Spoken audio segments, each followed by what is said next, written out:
حياة فيها كل ما قلبك يتمناه، حياة فيها كل ما عقلك يستناه، حياة فيها فكر لا يمكن يوم تنساه، لجنة حياة هي دي الحياة. المخرج المحظوظ اللي فتح مغارة علي بابا عشان يطلعوا منها الذهب وياقوت ومرجان وكنوز وفنانين وفنانات وأفلام وثروة السينما المصرية. الأستاذ عمر زهران هو أول رئيس قناة للسينما المصرية المتخصصة. أستاذ عمر أهلا بك. أهلا بك يا أستاذ. الكنز فين؟ الكنز في الحب، يعني الحب اللي هو خلاني لقيت في المغارة كل اللي انت بتقولي عليه. يعني إذا كنت اتكلمتي عن كنوز مصر، إذا كنت اتكلمتي عن نجوم مصر، فهم الكنز الحقيقي اللي أنا حصلت عليه، واللي هم كانوا أحد أهم أدوات نجاحنا السينما. الكنز القديم ولا الجديد؟ يعني تعمل تراث السينما المصرية. والله أنا أقول لك على حاجة، طبعا أنا الحمد لله بالفعل زي أنت ما قلتي بعتبر نفسي محظوظ، لأنه حصل الحاجتين. حصل إنه أنا عرفت أنقب فيما أحب، وأنا غاوي قوي إن أنا أشوف الحاجات القديمة وعاشق للتراث، وخاصة التراث السينمائي. وأعتقد 15 سنة في قناة فضائية عربية متخصصة في السينما أكسبتني خبرة أهلتني أو سهلت عليا المهمة لما جيت مسكت قناة نايل السينما. قبل التوجه اللي كنت فيها قبل نايل السينما. لما بتدور دلوقتي في الفنون، هل بتواجهك مشاكل؟ هل فكرة بيع الأصول الأفلام أو بيع الأفلام القديمة أو تلفها من التخزين السيء أو تلفها من الإهمال في فترات معينة أو بتلاقي دي مشكلة بتواجهك؟ طب خلينا نتكلم عنهم ورقة فيما يخص إنه الأفلام كانت في أفلام غير صالحة هندسية. لا بالفعل لما جيت مسكت القناة لقيت في كم كبير من الأفلام فيها مشاكل هندسية. قدرنا عن طريق يعني علاقات الباشمهندس أسامة الشيخ الجيدة مع معظم القنوات الفضائية اللي تمتلك هذه الأفلام إنهم يمدونا بنسخ جيدة بدل النسخ القديمة اللي كانت موجودة عندنا. وشكلت لجنة، ده كانت أول حاجة أنا عملتها لما جيت مسكت قناة نايل السينما، إن إحنا شكلنا لجنة من المتخصصين في الهندسية وبدأوا يعملوا تقارير ومشاهدة للأفلام، وقسمنا الأفلام فئة ألف ب على حسب درجة الجودة. يعني مش رغم ان استبدلنا بعض النسخ من القديمة ونسخ جديدة الحمد لله، وده مدتنا فيها بعض القنوات الفضائية. بذكر هنا مثلا يعني صديقي أستاذ أيمن الحلواني في قناة روتانا اللي كان يعني يتعاون معنا إلى حد كبير في هذا المجال، لحد ما بقى عندنا الحمد لله دلوقتي 8 شاشة الشاشة الحمد لله.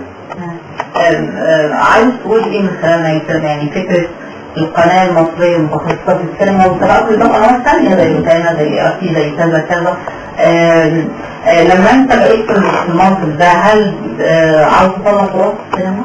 هل عاوز تطلع الصورة المبهرة في السينما الحديثة؟ هل عايز تطلع السينما الجادة، السينما الكوميدية؟ هل عايز تعمل حاجة مسلية بس للجمهور أو حاجة تشد الجمهور؟ عايز تعمل برامج متخصصة في السينما تنمي الوعي ده عند الناس؟ أظن أنا جاوبت على السؤال ده بشكل عملي من خلال شعار قناة نايل السينما 100 سنة سينما وأكثر وأكثر. انطلقنا من القاعدة دي إن إحنا عندنا تاريخ 100 سنة من هذه الصناعة.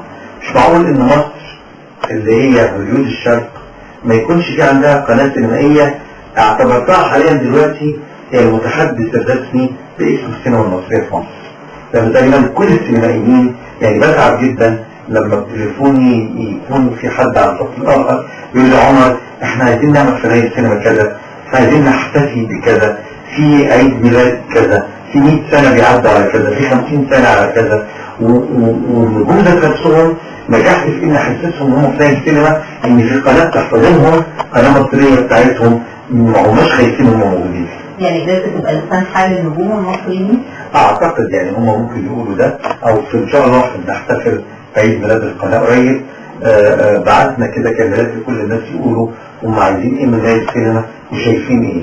اتفرجت على عينات كده من الشباب سجلوها، سعيد جدا جدا بكل اللي فيه يعني. بس انت عندك مناطق قوية، يعني عندك قنوات فيها كم من رؤوس الأموال، عندك قنوات فيها يدفع له فلوس، بتشتري أفلام برقم معين، عندها وسائل إبهار مختلفة لشد الجمهور، عندها إعلانات و انت قد المنافسة او قادر تبقى مش قلقان من المنافسة؟ من ساعة ما مسكت القناة وشككوا بشكل كامل وتسألني انت هتعمل ايه؟ دي قناة معلبة فيها شوية افلام تترصوا ورا بعض. اعتقد ان انا ما بحبش اتكلم كتير على انا هعمله، بس بفضل ربنا الحمد لله بتصور انه ما يتم النهارده ما اصبحتش مكرر الافلام بتتعرض ورا بعضها، وطول عمري براهن على انه الافكار اغنى من الفلوس. انت ممكن يكون عندك فلوس مع احترام لكل القنوات اللي عندها فلوس يعني، بس الفكرة ما تقدرش الثمن، لان الفكرة لها اجنحة تقدر تطير زي شيرين ما قال، وتقدر تحتوي الثمرات كلها بالكامل.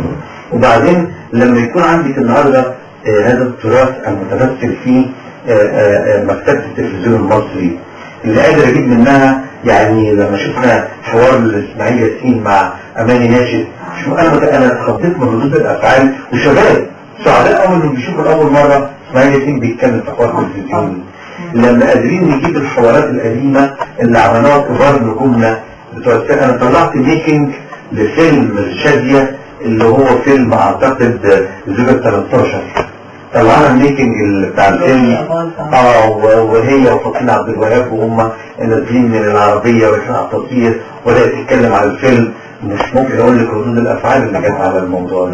ما هو حضرتك فعلا عندك كنز، عندك كمان مواجهات صعبه، يعني عندك تلفزيون مصري فيه بشكل كبير روتين لحد النهارده، انت بتتعامل انت عاوز تقدم فن، انت عاوز تقدم سينما، بتلاقي نفسك في الاخر موظف محكوم بالورق وظيفيه. اعتقد ان الحق ليس دفاعا عن حق حقيقي، انا ابن التلفزيون المصري ورغم اني عارف انه بالفعل فيه معوقات مفترض، بس في عصر جديد وفي عهد جديد وفي روح جديدة انا شايفها ولمسها وحاسسها مش على مستوى القيادات بس كمان في روح من الحماس دبت في كل العاملين وخاصة انا احتكيت بالمتخصصة. اعتقد الشاشة اختلفت، الاختلاف ده مش ملك عمر زهران ده ولا هو صناعتي لوحدي، في فريق من العمل واقفين ورايا مليانين بالحماس وبيشتغلوا في الظروف دي وحتى الفضائيات لما كنا في الفضائيات كان ايضا عندنا معوقات، مش ما كانش عندنا معوقات.